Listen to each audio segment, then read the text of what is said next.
Inkosi. Yesu Kristu inkosi. Ngiyabulisa nonke bandla. Ngize phambi kwenu bazalwane. Ngizombonga uNkulunkulu. Ngizombonga kakhulu. In fact ngizoceba isifo esikini kuNkulunkulu nakini bazalwane. Amen.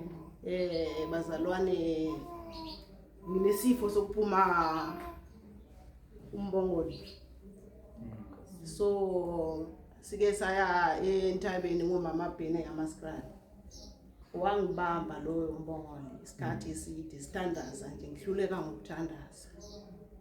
Umama Bhene wangidandazela. But 3 days, in 3 days now. Uyangibamba ngabo 4.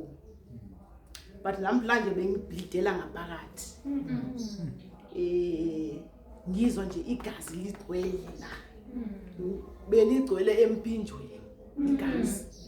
Ngihluleka ngokuphefumula. But into engayibonga kuNkulunkulu, uNkulunkulu akavumanga nami. Ngiyambonga kakhulu uNkulunkulu ngendlela emangalisayo. Angazi ukuthi yini but uNkulunkulu yena okwaziyo. Ngiyacela abazalwane ningithandazise. Lento le iphume kini. Ngoba ihlezi nje njalo nje ngibhadalayo. Ngoba kwamanje nje esifubeni sami nje kugcwele igazi. uJesu Kristu inkosi. uJesu Kristu inkosi.